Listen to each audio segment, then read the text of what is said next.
Boy, do we have a big gaming story this week. The worst kept secret in gaming for months has been that PlayStation is planning to announce a PlayStation 5 Pro. And they finally did that in a very weird way. They had a video announcement yesterday that was 9 minutes long. 9 minutes to announce a new console. That's not a new generation, it's a step up, just like the Xbox One X was to the Xbox One series and the PlayStation 4 Pro was to the PlayStation 4. This is the PlayStation 5 Pro. So, what are you getting with the PlayStation 5 Pro? Well, I can tell you what you're not getting, and that's a device that I would actually want to have in my living room. It's still hideous. These things are gross. Like, I don't want this in my living room. But if you want a PlayStation 5, that's just what you've got to deal with. So what are you actually getting? You're primarily getting better graphics. That's what you would expect, right? So it's got a much beefier GPU. They've built advanced ray tracing. They've built advanced AI upscaling. And when we say AI upscaling, if you're a gamer, you're probably familiar with NVIDIA DLSS. AMD has a similar technology. It's basically it's just AI upscaling. It's taking a lower res image and then making it look like a higher res image in a way that doesn't tax your hardware as much as if it were actually a 4K image that it was rendering. So more cores, all of that stuff. At the end of the day, they say it's 45% faster rendering, which again is still kind of a weird way to quantify graphical performance. Like, we're used to hearing teraflop numbers. They didn't mention any teraflops here, but I'm sure it's a lot more than the PlayStation 5 or the Xbox Series X. So what does it mean for you as just an actual gamer? Well, what it's supposed to mean is we've been used to now for the last 5, 6, 7, 8 years of gaming on consoles, having options with our games where we can choose to either have a higher fidelity, better visual graphics, or higher performance, faster frame rates. So typically that meant, do you want it to look really pretty, but run at 30 frames per second? Or do you want it to look a little bit less pretty and run at 60 frames per second or more? And what they're saying is with this new, more powerful PlayStation 5 Pro, you don't have to choose. You just get both. It'll look gorgeous and run at 60 frames per second or more. And if it really is this powerful, that's probably mostly true. There will be exceptions. Some of the best games out there right now can't really do 4K at 60 frames a second or above without ridiculously powerful hardware. But in most cases, it's probably going to actually do what it's claiming here. The other hardware benefit to this device is you are getting a bigger hard drive. It's including a 2 terabyte SSD. And I don't know if they fixed it with the slim model, but I remember that when the PlayStation 5 first launched, it wasn't even actually a terabyte. It was like an 880 gigabyte SSD. So significantly more storage out of this device.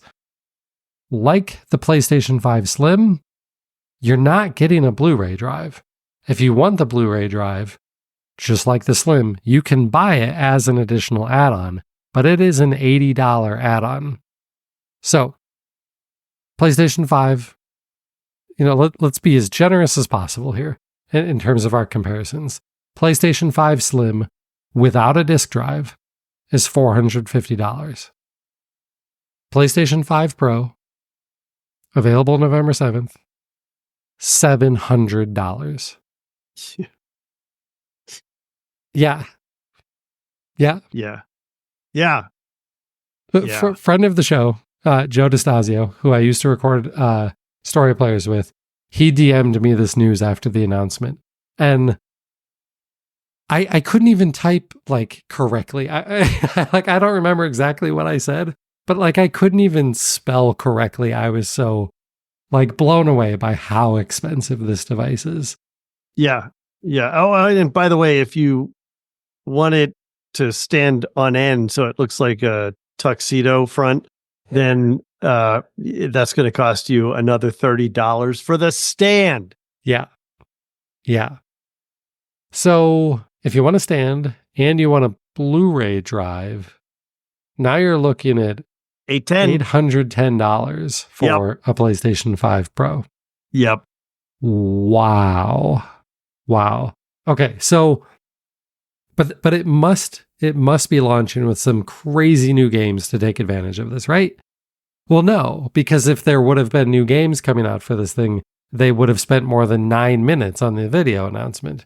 There aren't any other big first-party PlayStation games coming out this year. There aren't even any really scheduled yet for the first part of 2025. So you're going to drop $700 on a PlayStation that will make your older games look better. And hopefully future games look better, but you don't even know what those are yet. There's one caveat there where I will give them a little bit of credit. There is one massive game coming out this year that will outsell everything else. And this will be the way to play it in a way that will look better than any other place where you can play it. Grand Theft Auto 6. It will be the biggest game of the next few years. And until Grand Theft Auto launches on PC, the PlayStation 5 Pro is for sure going to be the place where it looks the best. Like, unless they've somehow totally screwed things up and it can look better on an Xbox Series X, but that seems completely unlikely. So it'll be the best place to play Grand Theft Auto 6. But I don't know, is that enough to justify $700? I'm not sure. And I think a lot of gamers agree that this is just too much. And I have two major concerns about that. The first one is, this is kind of Xbox's fault. We talked a few episodes ago about how Xbox is not doing a mid-cycle, more powerful version of the Xbox. But they did release a couple of new consoles that are coming out this fall. They're not more powerful, but there is a new version of the Series X that has a 2 terabyte hard drive. And it's $600. And so Sony can, I think they can make a credible case to say, well, when you compare this to the 2 terabyte Series X, it's only $100 more for a vastly more powerful system. And I think that's a pretty fair statement, actually. Sure. But will consumers pay it? I'm not sure that they will. I just can't imagine that many consumers rushing out to drop $700 on this. And if you already have a PS5, and maybe you're the absolutely devoted, hardcore PlayStation fan, maybe you will sell your PS5 and get a PS5 Pro. Like, I did that with the Xbox One X. But if you don't have a PlayStation 5 and you're thinking of finally getting into this ecosystem, are you going to spend $700 for the best one? Or are you going to get the Slim for $450? Maybe you're going to spend $500 to get the Slim with a Blu-ray drive. Or maybe you're going to look for like a refurb or used one for like $350. And now you're talking half the cost of a PlayStation 5 Pro. I think Sony's in trouble on this one. Here's the other problem with this that I don't like. This very likely becomes what the next generation of consoles cost. Now, we're 3-4 years away from the next generation of consoles probably, but in 2028, do I want to be dropping $700 on the next Xbox? Not really. No. Right. I would prefer not to. And of course, there's the PC route. You could build a gaming computer, but a gaming computer that is this powerful is still going to cost you more than this. And that's where consoles have always won. You can get really good graphics, not the best, but really good, for significantly less money and an easier experience where you don't have to worry about updating drivers and crap like that. Right. So I don't like where this is taking the gaming industry.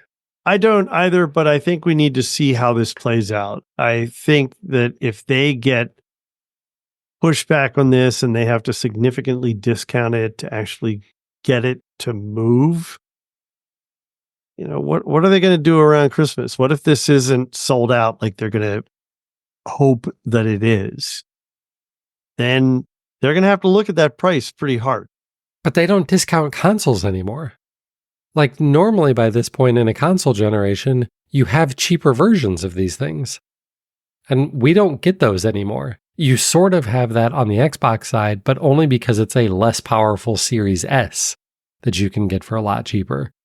But it's not like Xbox is going out there and giving you a Series X for $350 on Thanksgiving.